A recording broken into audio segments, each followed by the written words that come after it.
Olá, você que acompanha a programação da TV Unifev, seja muito bem-vindo a mais um Coletiva, o nosso programa semanal de entrevistas. Como vocês estão vendo, estamos num cenário um pouco diferente, porque é cada vez maior a preocupação com a nova variante e precisamos proteger a nossa equipe e também os nossos convidados. A pandemia é o assunto de hoje da nossa conversa. Estamos aqui com o professor do curso de Medicina da Unifev, o cardiologista Dr. Mauro Esteves Hernandes, que lidera uma pesquisa em Votuporanga sobre pessoas que já foram infectadas pela Covid-19. Esse trabalho tem a parceria da Santa Casa, Prefeitura, alunos e docentes do curso de Medicina da Unifev. Dr. Mauro, muito obrigada pela presença e seja bem-vindo.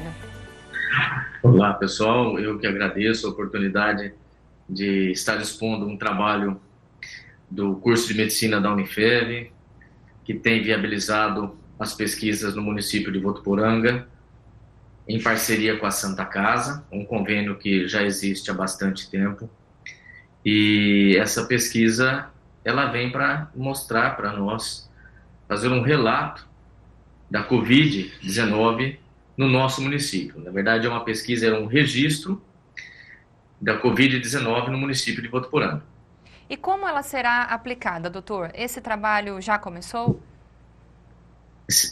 Nós submetemos todo o projeto no Comitê de Ética e Pesquisa da Unifev e após a aprovação do projeto, nós estaremos então iniciando nesta semana com uma ligação, recebendo, a lista dos pacientes que tiveram Covid-19 no nosso município, apenas o nome e o telefone de contato.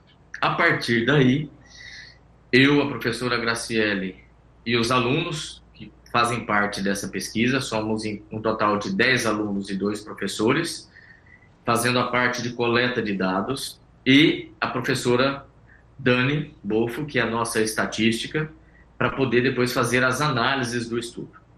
Uma vez recebida essa lista de pacientes, nós estaremos entrando em contato para que possamos obter o termo de consentimento livre e esclarecido. O que é isso? É a autorização do paciente para que a gente possa submetê-lo à pesquisa, para que a gente possa interrogá-lo, investigar, perguntar, tirar dúvidas, pegar os dados daqueles que foram internados, mas para que a gente possa processar qualquer dado da pesquisa, antes o paciente vai receber o convite, que pode ser feito e respondido por telefone ou presencial.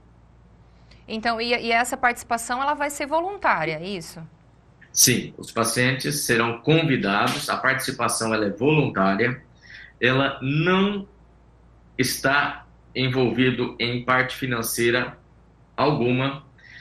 O paciente não será questionado sobre dados bancários, sobre documentos pessoais. A participação dele é voluntária e as respostas são inteiramente determinadas e exclusivas para o componente da doença do Covid e não para dados pessoais e outros dados que possam vir a atrapalhar ou até comprometer esse paciente. É importante a gente destacar essa informação, né, doutor, de que a Unifev não vai buscar dados pessoais e nem bancários, justamente para evitar golpes, né, porque algumas pessoas podem se apropriar dessa pesquisa. Então, você que está nos assistindo e que eventualmente for receber essa ligação, fique atento, porque haverá todo esse cuidado aí com os seus dados. Doutor, agora me explica, quais serão as perguntas a serem feitas nesse momento? Olha, tem uma série de perguntas que um registro, que é um estudo de registro, o que é um estudo de registro?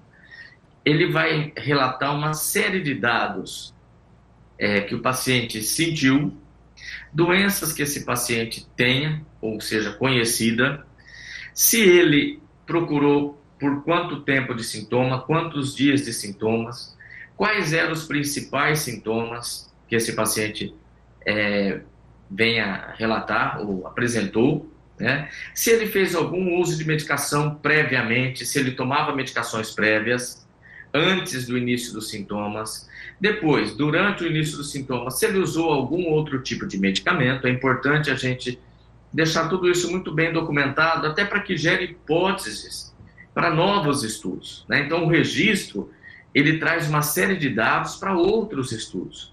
Se esse paciente teve viagem recente ao início dos sintomas, o bairro que esse paciente reside, pessoas que foram acometidas da casa, quantas pessoas foram acometidas, conseguiram fazer o isolamento, não conseguiram fazer o isolamento, e depois dessa doença, como que está sendo a evolução desse paciente?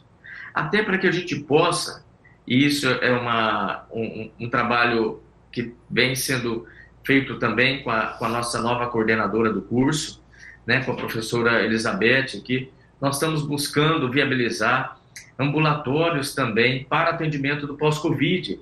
Esses pacientes já estão sendo atendidos também no AME, um esforço grande do ambulatório médico de especialidade para tentar dar suporte a esses pacientes também, né? E é uma doença nova, nós temos muito o que aprender com ela.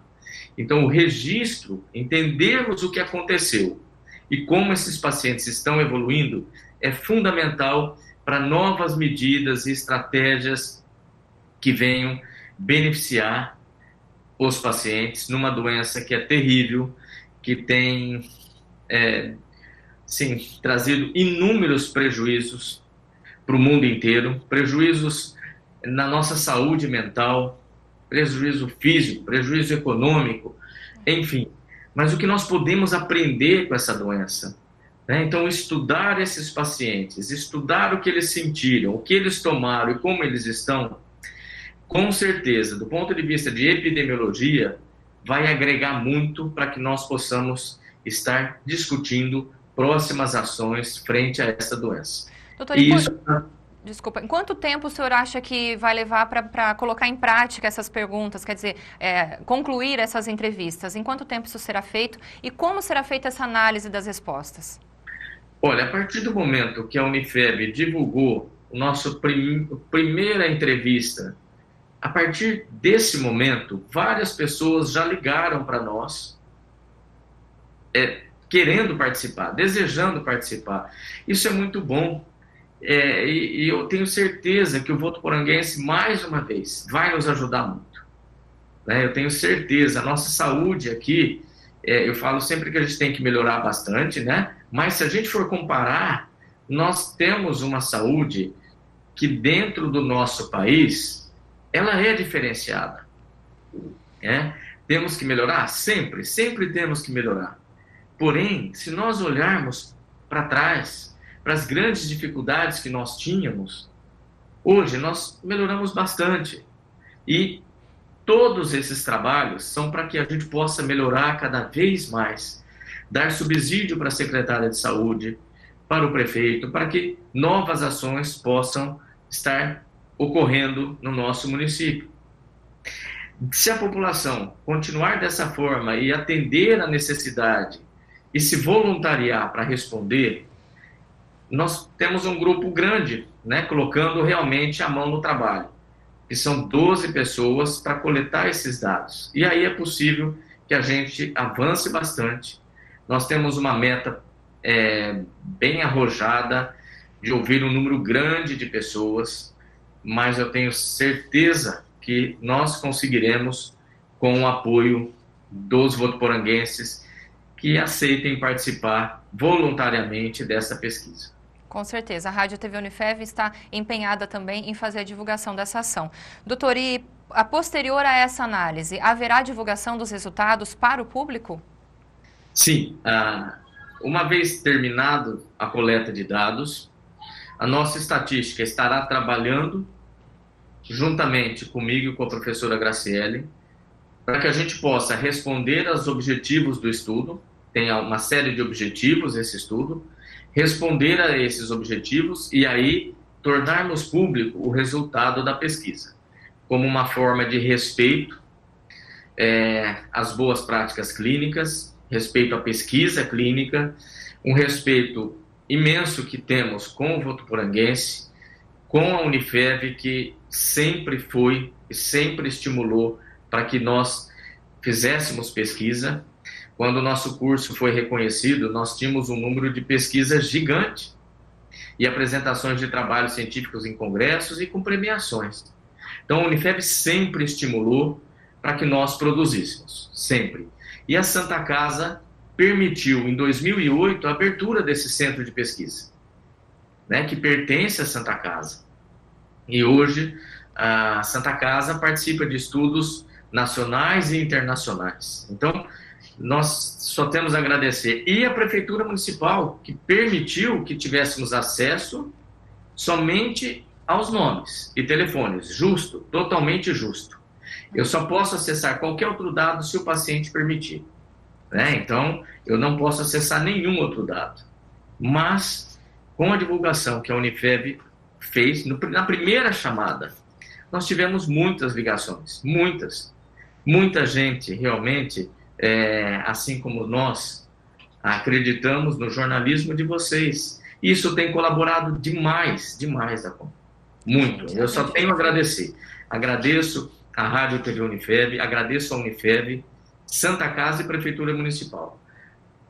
Bom, nós vamos então continuar, como eu comentei, fazendo essa divulgação. É você também que tenha dúvidas, pode entrar em contato aqui com a nossa equipe.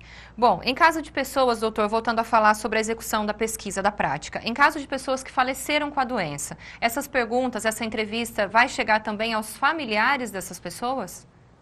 Sim, nós temos um interesse também especial nas pessoas, nos familiares, né, que foram vitimados por essa doença.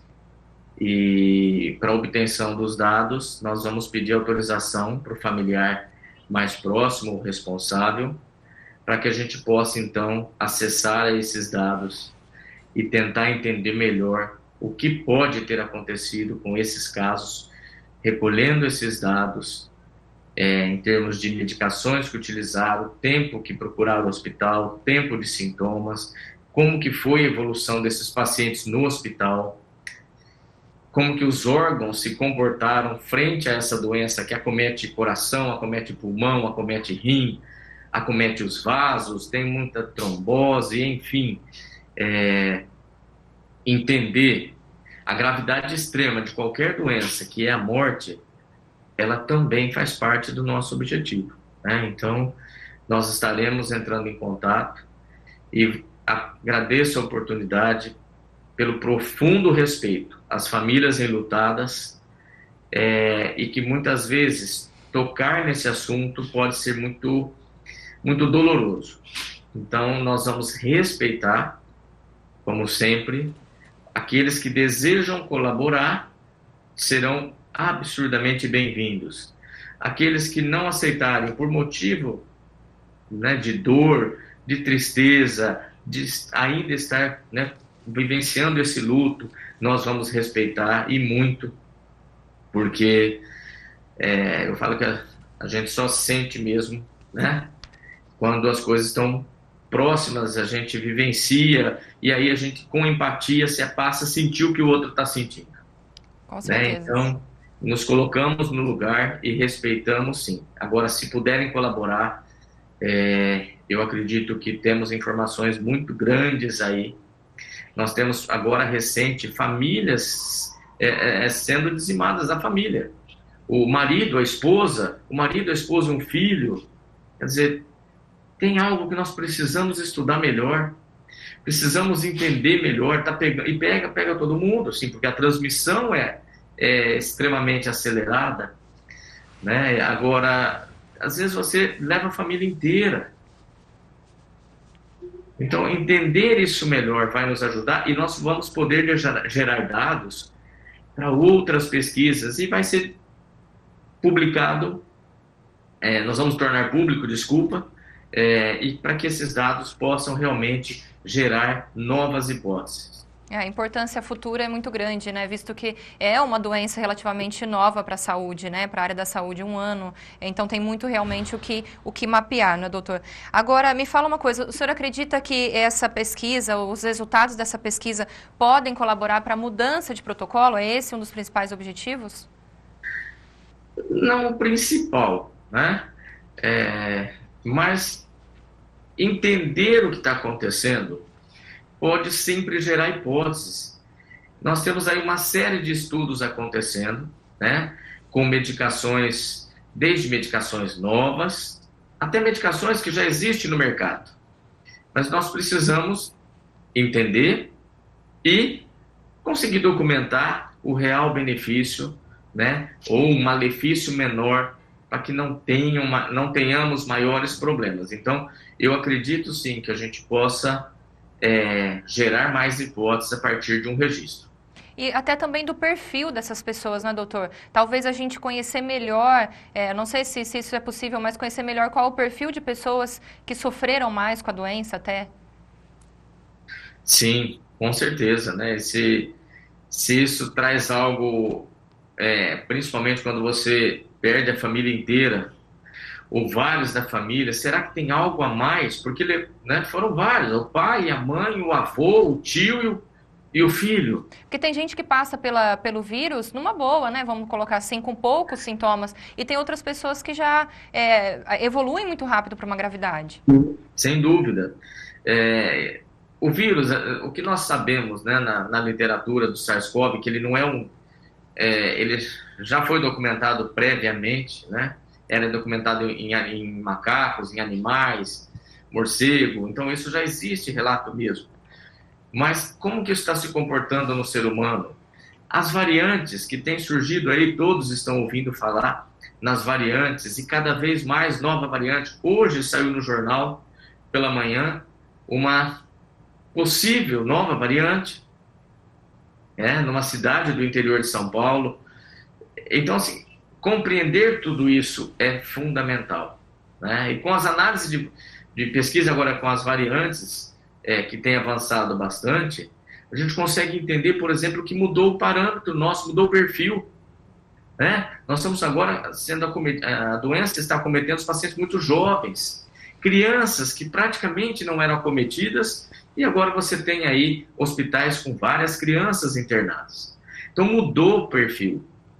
Eu falo que epidemiologia, pesquisa de base, ela é fundamental porque você consegue entender melhor essa doença. Conhecimento, né, doutor? Me fala uma coisa também, você sabe se existe alguma outra pesquisa no Brasil sendo desenvolvida com esse mesmo objetivo aqui de Votuporanga? Sim, o Hospital Israelita Albert Einstein está desenvolvendo, junto com a BCRI, uma pesquisa de registro também para conhecer melhor. Temos mantido contatos, porque temos pesquisa junto ao Einstein, desenvolvendo aqui na Santa Casa de Votuporanga, e é sempre muito bom pesquisar com eles. Tem pessoas fantásticas lá no Sírio-Libanês, no Hospital Oswaldo Cruz, né? Outros hospitais, que são hospitais de ponta do país, desenvolvendo pesquisas do Covid. Então, tem várias pesquisas tramitando nesse meio, e de registro, do meu conhecimento, o registro que o Einstein coordena também para entender esses dados da doença. Só que do Einstein ele vai abranger vários locais. Nós estamos estudando o nosso município. Especialmente Votuporanga, né? Doutor, nós participamos junto com o Einstein, estamos no registro deles. Também estamos no registro deles, para que a gente possa fornecer uma amostra de Votuporanga. Então, eles terão amostra de vários locais. E nós, Votuporanga, sim, estamos estudando a nossa população. Doutor, após um ano de pandemia, como comentamos aqui, de 0 a 10, de acordo com a sua análise, qual é o nível de conhecimento que temos sobre esse vírus? Olha, que pergunta difícil. Eu acredito que nós temos que aprender muito desse vírus. Eu não sei talvez se eu desse um número para você, eu acredito que a minha chance de errar seria altíssima. Nós sabemos muito pouco dele. Nós não sabemos como que vai ser a evolução desses pacientes daqui a 6 meses, daqui a 1 ano. Muda muito, né? Muda. Nós estamos tendo esses dados agora que eles estão evoluindo. Então, nós não sabemos quantos que vão evoluir com o coração mais fraco, com insuficiência cardíaca, quantos que vão evoluir com fibrose no pulmão, alteração no pulmão, quantos que vão evoluir com doença na circulação, saúde mental, o tanto que essa doença tem acometido. E eu posso dar um exemplo em casa, porque meus filhos tiveram Covid agora, saíram da quarentena tem 1 semana e meia, ficamos todos de quarentena, 2 semanas está completando agora. E é um medo, né? Você passa por esse medo. Então eu falo que quando você passa, você sente na pele tudo isso, fica mais evidente que nós temos muito o que aprender. Né? Aquela insegurança de saber como que ele vai evoluir, se eles iam evoluir bem ou não, se eles estariam dentro dos 80% que vai evoluir super bem, não vai sentir praticamente nada, né? Ou se ele está dentro dos 20, 15% que podem evoluir com sintomas mais moderados um pouco, né? Ou dos 5% que vão evoluir de forma mais grave. Então, essa incerteza é muito grande e nós não sabemos, ainda não sabemos, né? Se esses pacientes, como que será a sequela, terão sequela e como serão essas sequelas, como que será o acompanhamento desses pacientes no futuro próximo, tá certo? A vacina, vamos dar um exemplo bem agora para nós, né? Eu fui vacinado e eu não sei se a vacina realmente protege contra as variantes. Será que ela protege? Não é verdade? Sim. Eu, por exemplo, eu estou vacinado, eu entro em contato com um paciente de Covid. Eu respirei ou contaminei por alguma forma, esse vírus entra na minha via respiratória. Ele vai levar um tempo para ser identificado pelo meu organismo, esse tempo normalmente é um pouco mais rápido, sim, e aí ele vai ser identificado. Nesse período entre eu entrar em contato e ele ser identificado, eu posso passar esse vírus para outro? É possível que sim, numa porcentagem menor, mas nós precisamos mais detalhes disso, não é verdade? Outra, eu tenho que ficar dosando meus anticorpos? Teoricamente não. Mas e para o Covid? Não sabemos.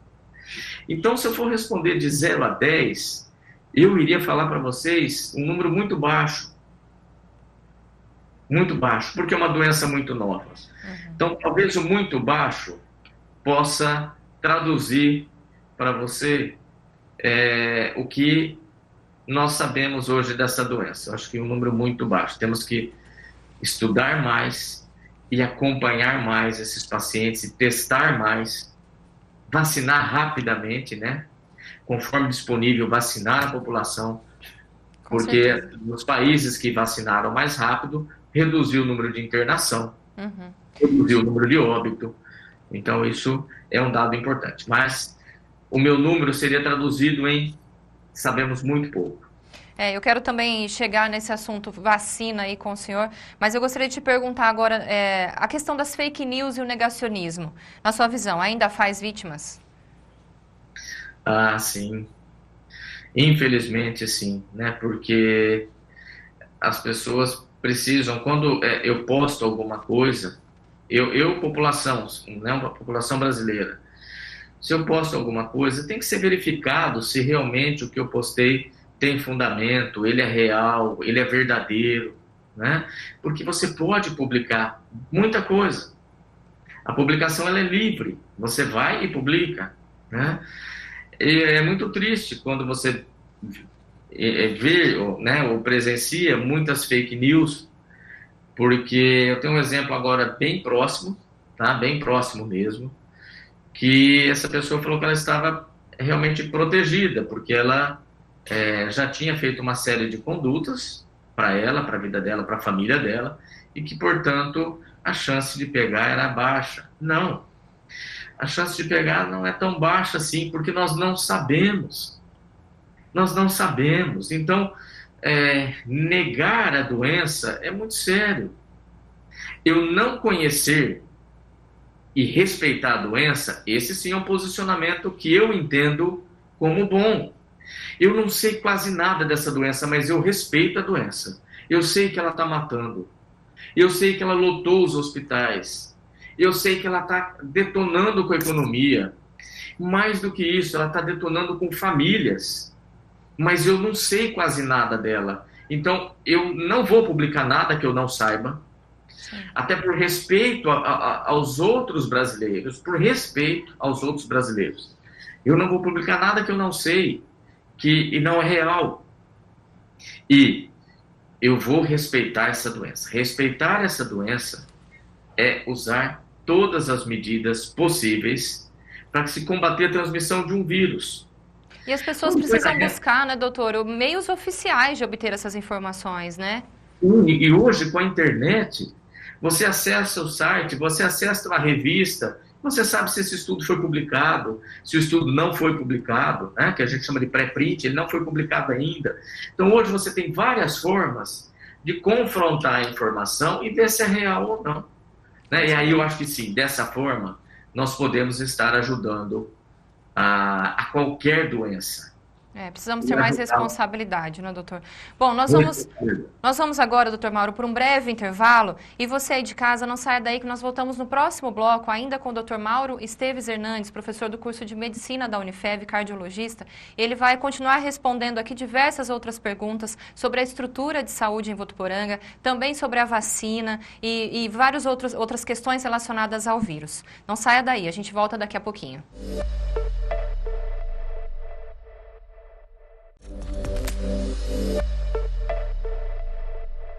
Olá, estamos de volta com mais um bloco do programa Coletiva, recebendo aqui hoje o Dr. Mauro Esteves Hernandes, que é professor do curso de Medicina da Unifev e cardiologista. Estamos, como vocês podem ver, num cenário diferente, porque é cada vez mais preocupante a situação da nova variante. Temos que proteger a nossa equipe e também os nossos convidados.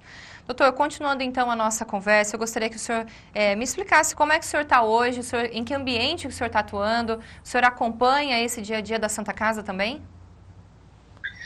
Então, eu atuo aqui na unidade de pesquisa clínica da Santa Casa e, no momento, estou responsável pelos estudos de Covid.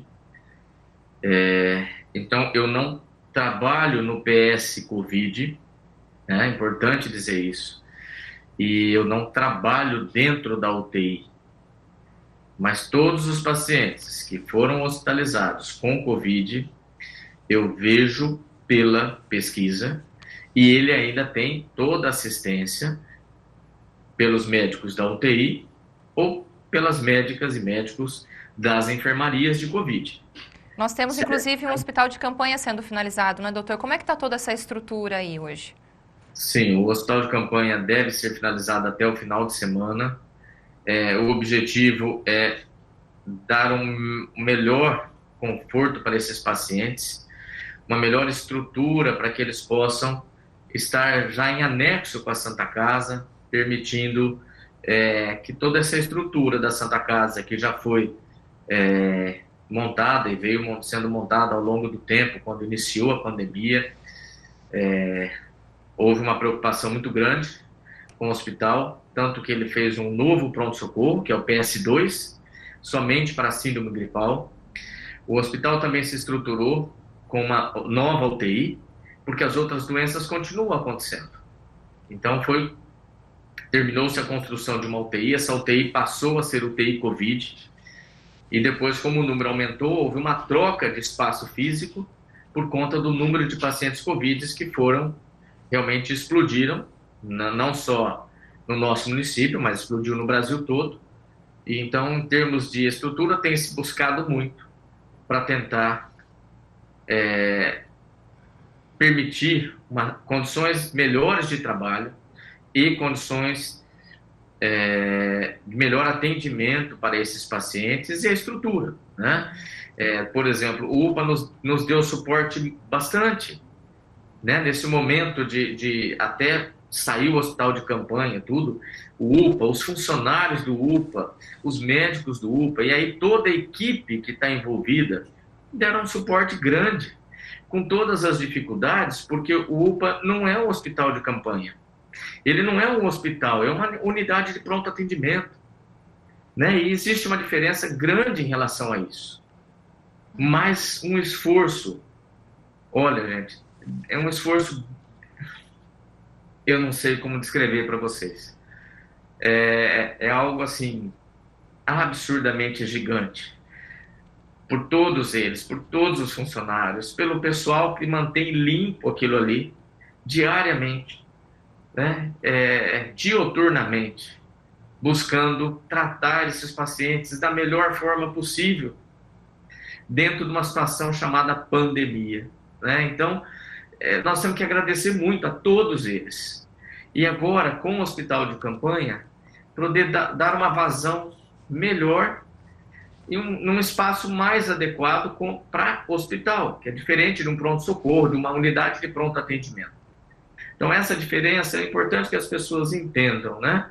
Então, assim, tem se trabalhado bastante para poder dar uma condição melhor.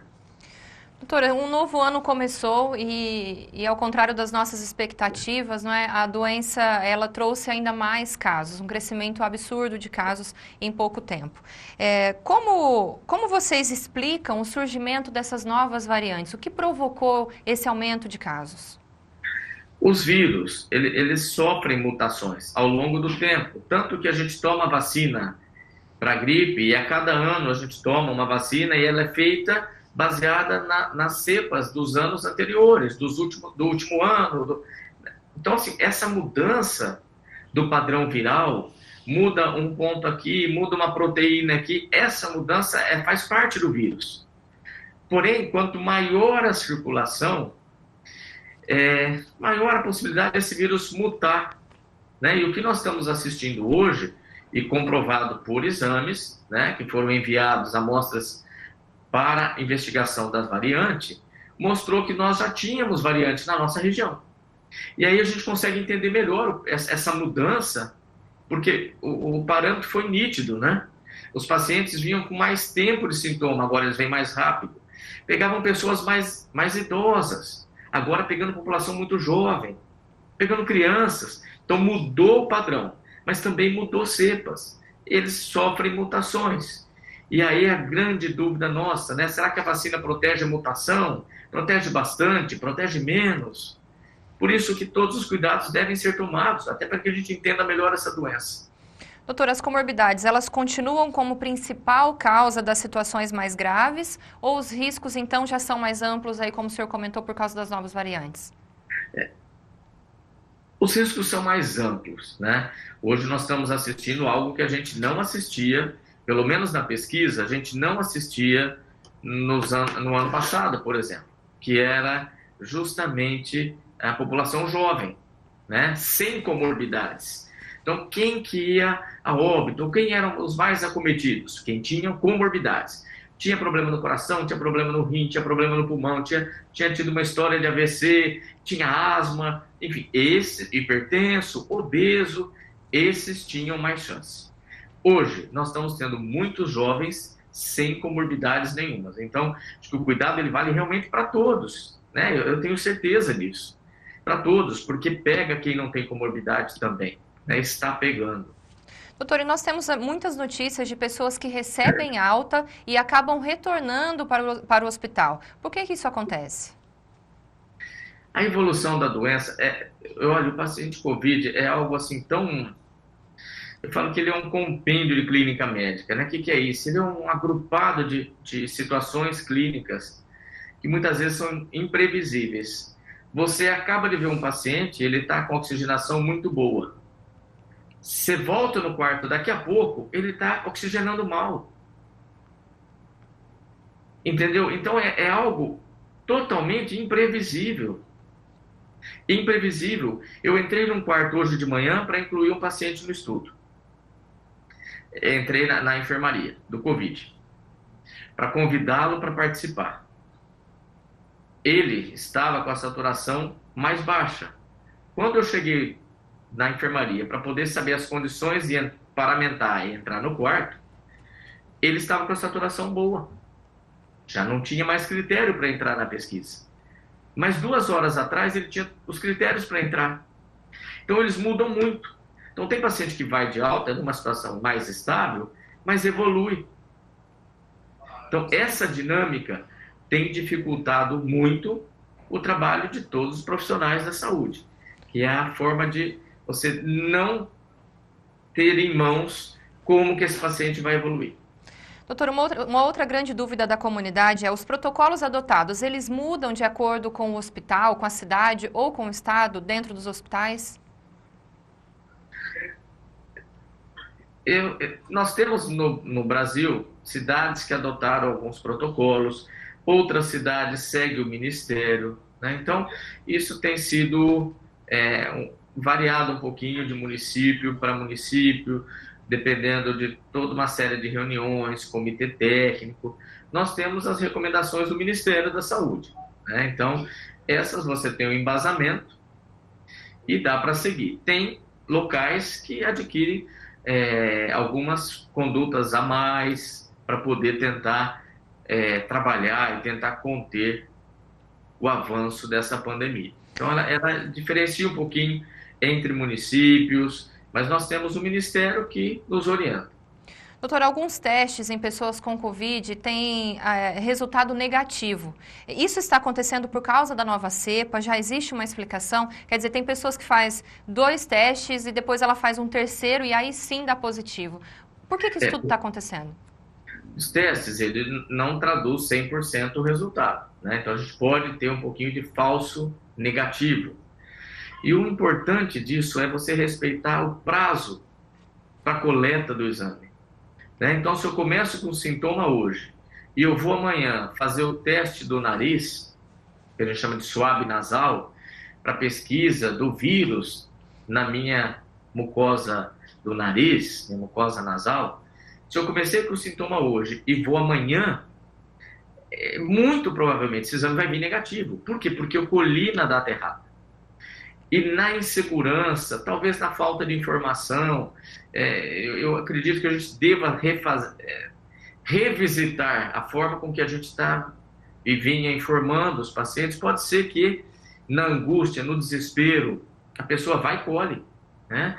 Mas só lembrar que, como ela colheu fora do prazo, pode ser que esse exame venha negativo e ela estar com Covid. E aí ela sai e ela tem grande chance de estar disseminando o vírus. Então é importante ficar atento aos sintomas, né, doutor? Sintomas e tempo e tipo de exame a ser feito. Por isso que precisa de orientação. Doutor, além das recomendações básicas de distanciamento, uso de máscara, álcool em gel e sem a vacina, o que mais podemos fazer para nos proteger da forma mais grave da doença? Eu acredito que respeitar o próximo. Respeitar o próximo. Como que eu posso respeitar o próximo? Se vai ter uma festa, eu não vou. Porque eu não sei se eu estou positivo. Entendeu? Eu não sei. Eu vou no hospital, eu trabalho no hospital todos os dias. Eu não sei se eu estou positivo, se eu estou carregando o vírus, pelo menos por algumas horas. Então, nós precisamos respeitar o próximo. Respeitar o próximo significa respeitar também as medidas de distanciamento, de máscara, de álcool gel. Nós precisamos respeitar e se colocar no lugar do próximo. Eu acho que mais do que nunca, né? Educação, eu falo que educação é a salvação de um país. Educação é a salvação de um país. No Japão usa máscara, gente, há muitos anos. Síndrome gripal no Japão, qualquer síndrome, eles usam para proteger você. Olha como eles são. Eles usam para proteger o próximo. Amor ao próximo, respeito ao próximo. Por que nós não podemos fazer isso? Por que nós não podemos respeitar o próximo? Doutor, o senhor falou sobre a máscara. Eu gostaria também de abordar essa questão do tipo de máscara a ser utilizado. A gente sabe que na Europa eles já questionam essa questão do uso da máscara feita em casa, doméstica, essa de pano. O que o senhor tem a dizer sobre isso? Olha, nós temos a máscara N95, que é recomendada para nós, o nosso trabalho, inclusive. Que é essa que o senhor está usando, né? E essa que eu estou usando, né? Então, todas as vezes que eu vou estar próximo da pessoa, próximo do paciente, então até em respeito ao paciente e por segurança dele e minha, que a gente utiliza a N95. Máscara de pano, ela não tem as 3 camadas de proteção, né? Então, o tecido não tecido, que é esse aqui, ele favorece, tem todo um processo de barreira. Eu falo assim, é muito perigoso quando a gente assume, né, uma possibilidade de risco maior. Então, eu tento sempre, né, estar usando essa máscara aqui. Então, locais de muita aglomeração, transporte público, essa máscara aqui, ela protege. A gente sabe que em Alguns lugares já têm colocado essa máscara à disposição aí por valores mais baixos, mas a gente sabe que ainda tem muitas pessoas que não têm essa, né, que não tem essa acessibilidade. Nesse caso, seria indicado usar 2 máscaras, por exemplo, para ir a um mercado, para ir em locais de maior movimentação? Olha, talvez eu pudesse responder assim para você. Eu tenho que ir no supermercado, eu tenho que fazer compra, ou eu tenho que ir a uma loja, ou eu tenho que... Então, eu vou respeitar, por exemplo, tem várias pessoas dentro, eu vou esperar lá fora. Esvaziou, eu entro, né? Eu vou ao supermercado, eu vou pegar numa banca de água, de fruta, de água com gás, de água sem gás, enfim, eu vou respeitar. Se tem uma pessoa ali pegando, eu espero, mantenho a distância, depois eu vou e pego, né? Então, agora, a máscara de pano, nós não temos estudos com ela, a proteção dela é de uma camada só, então tem pessoas usando 2 máscaras, né? Ela coloca 2 máscaras, eu já vi várias pessoas com 2 máscaras. Você fala, Mauro, eu prefiro 2 do que uma. A gente não pode subestimar, né, o vírus, doutor. Agora, se você puder investir num equipamento melhor para você, né, invista na sua máscara. Doutor, sobre a vacina, agora vamos falar um pouquinho sobre a imunização. O que temos sobre essa imunização acessível, as doses acessíveis em redes particulares? Muitas pessoas se questionam e gostariam de comprar, né, na rede particular e ter acesso a essa vacina de forma mais rápido. Você acredita que será possível essa liberação em breve? Como é que está essa situação? Olha, eu fico assim, bastante triste da população menos favorecida, que é a maior parte da nossa população, não poder ter esse acesso, entendeu? Então, por exemplo, você pode comprar, eu não posso, tá certo?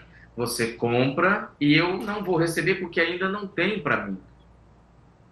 Mas o meu poder aquisitivo, ele é infinitamente inferior ao seu. Então, do ponto de vista de justo, de ser justo, será que é justo?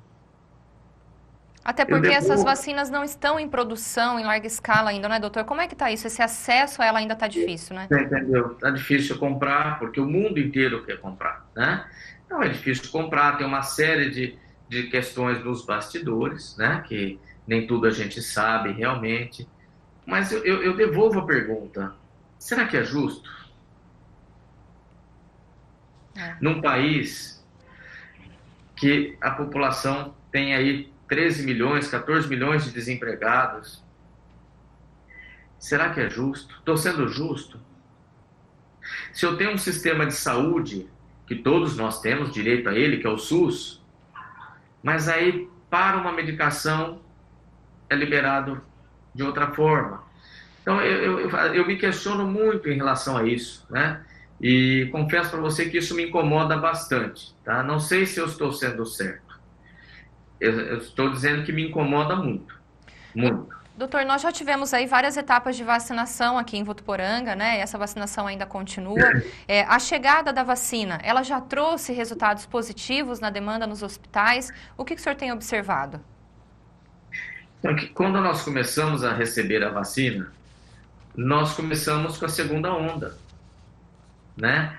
Na verdade, a segunda onda começou um pouquinho antes. Então, eu acho que ainda está difícil a gente fazer essa análise. Nós precisaríamos pegar todos os que foram vacinados e quantos deles que tiveram a doença, mesmo sendo vacinado, o número de infectados dos profissionais de saúde antes e após a vacina. Então, esses dados precisam ser coletados, né?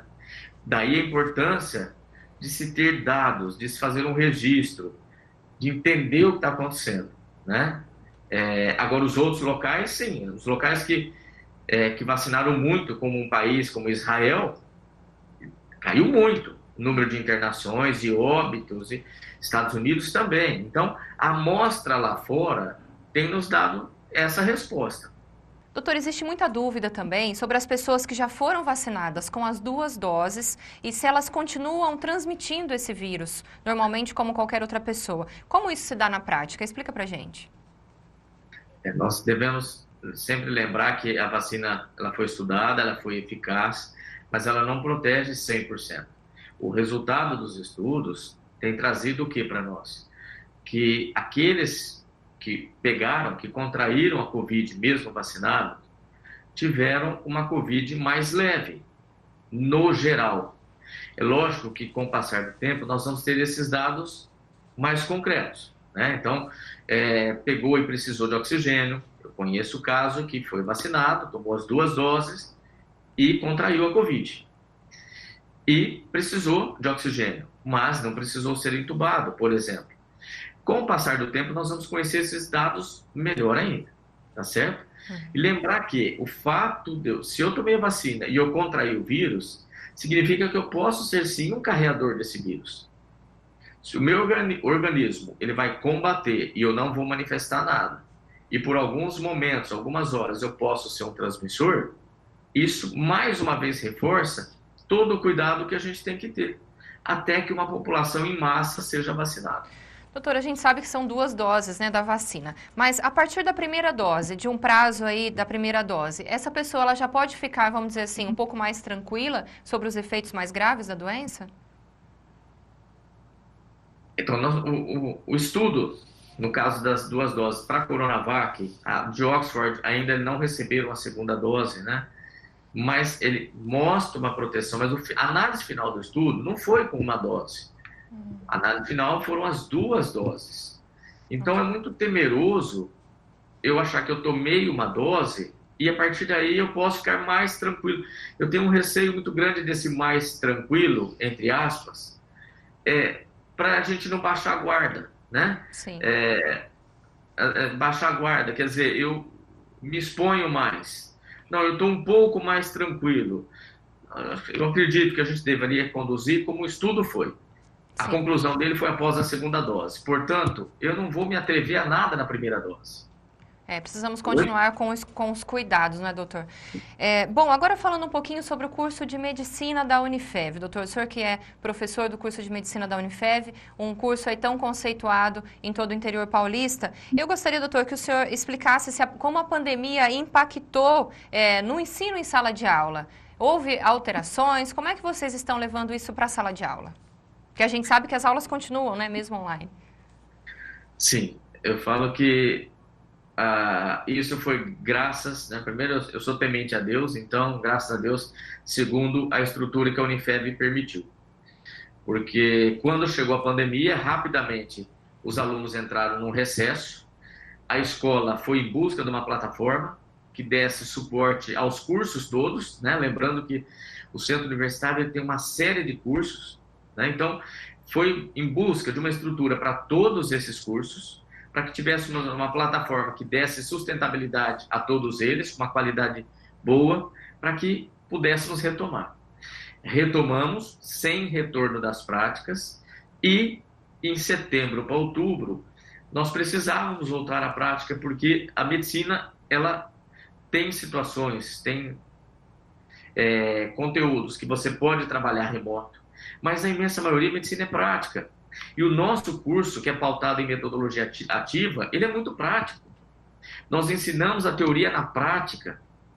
E aí, para nós, foi um transtorno muito grande, porque nós tivemos que nos reinventar frente a tudo isso. E vocês estão ensinando sobre a Covid também na sala de aula? Isso alterou o conteúdo também, vamos dizer assim? Quando nós retomamos, o primeiro conteúdo abordado foi Covid-19, para todos os anos. Qual era a preocupação na época? Estava eu e a Marlene na coordenação. Qual era a preocupação? E isso foi aceito por todo o núcleo docente estruturante. Era de colocar os alunos a par de uma pandemia. Porque eles estavam iniciando numa pandemia, né? Vivenciando uma pandemia e nunca passaram por isso. Então foi a preocupação do curso e com o apoio total da Unifev que conhecessem sobre a Covid. Então todos os anos tiveram um problema para ser discutido, que era um paciente com Covid, nos seus graus diferentes de complexidade, baseado no ano do aluno. Doutor, e como os alunos... Desculpa, pode continuar. Quando nós retomamos a prática, que foi setembro para outubro, Nós retomamos com todos os critérios de segurança e a Unifeb fez toda uma adaptação dos seus laboratórios. Entendeu? Bancada, acrílico, para que ficássemos distante um aluno do outro, enfim, todos os cuidados com EPIs. A escola forneceu EPI para todo mundo, né? Para todos os alunos, com a troca desses EPIs, entendeu? E com todo o distanciamento e todo o cuidado para que pudesse voltar às aulas práticas, ao conteúdo prático. E agora, já na nova coordenação, a professora Beth e a professora Cristina brecaram a prática novamente quando teve esse pico da Covid, né? Brecaram para que pudesse acalmar um pouco a situação, manter, como teve o lockdown, também a escola aderiu para que pudesse não ter circulação desses alunos, mesmo com toda a estrutura montada. E agora devemos retornar às atividades segundo a nossa coordenação. Doutor, e como tem sido a leitura dos alunos sobre esse momento que nós estamos vivendo de pandemia? Esses alunos de medicina que vão lidar com isso, né, futuramente? Olha, é muito angustiante, né? E a gente vê essa angústia em vários deles. Eu creio que também porque estão passando por experiências vividas em casa e pelo amadurecimento que estão tendo que ter mais rápido, aí todos os da área da saúde, né? Estão tendo que ter um amadurecimento maior frente a um cenário de crise, um cenário de guerra, né? Para o aprendizado, tendo que entender as limitações, tendo que colocar em prática isso e sabendo que podem realmente ter prejuízos. E a gente está tentando correr atrás desses prejuízos para que não venha prejudicar na formação desse aluno. Doutor, e como estão, então, também as equipes de saúde nesse momento, para a gente encerrar? A gente sabe que o senhor está aí nesse dia a dia, na Santa Casa, acompanhando, né, esses atendimentos todos. Como é que está esse momento para as equipes de saúde do nosso município? Olha, o meu cansaço não chega aos pés do cansaço do pessoal que realmente está na linha de frente para todos os pacientes do Covid. Eu estou nos Covids da pesquisa. São bastantes? São bastantes. São bastantes pacientes, são os participantes de pesquisa. Mas o pessoal que está realmente, literalmente na linha de frente, é um desgaste. Estão desgastados. Eu oro a Deus todos os dias por eles, pela vida deles,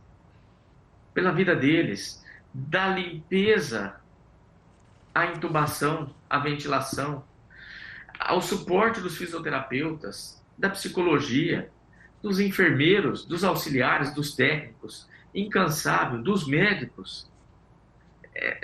Gente, eu gostaria que todas as pessoas passassem, se pudesse, lógico, né, não pode, mas passassem algumas horas num plantão de UTI, numa porta do Covid, numa enfermaria do Covid.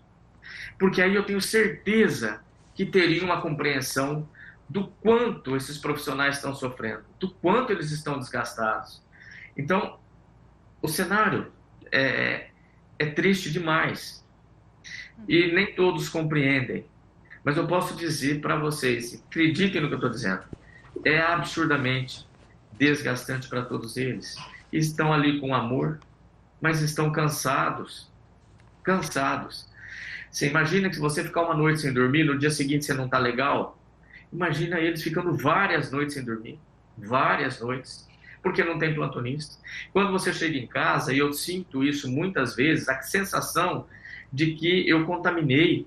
Será que eu peguei Covid? Eu fui tirar a máscara e coloquei a mão no nariz, na boca. Coloquei a mão no olho, cocei o nariz. Eu tinha acabado de tirar a máscara. Será que eu contaminei?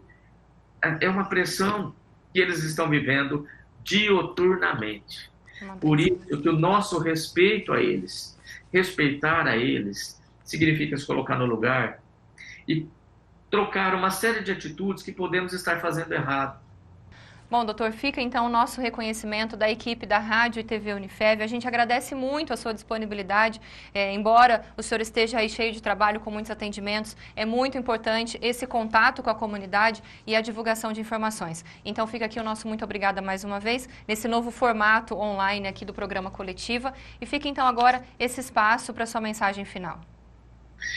Eu também quero agradecer, né, em primeiro lugar a Deus, agradecer a todos vocês da comunicação da Unifev, que tem sido um canal aberto para que nós pudéssemos e possamos desenvolver todo esse trabalho e divulgação. Agradecer aos alunos da Unifev pela compreensão que estão tendo com o curso. Olha, a gente assiste vários locais com revoltas e tudo mais, e os nossos alunos não. Os nossos alunos nos apoiaram absurdamente. Então, nós temos que agradecer a esses alunos que entenderam a Unifev, entenderam o curso de medicina, estão cientes das nossas dificuldades, do nosso desgaste físico e mental. E assim, é maravilhoso quando você chega na sala de aula, na parte prática, e esse aluno vem para falar com vocês e perguntar da sua família, se você está bem, se a família está bem, se você está cansado, se precisa de alguma coisa.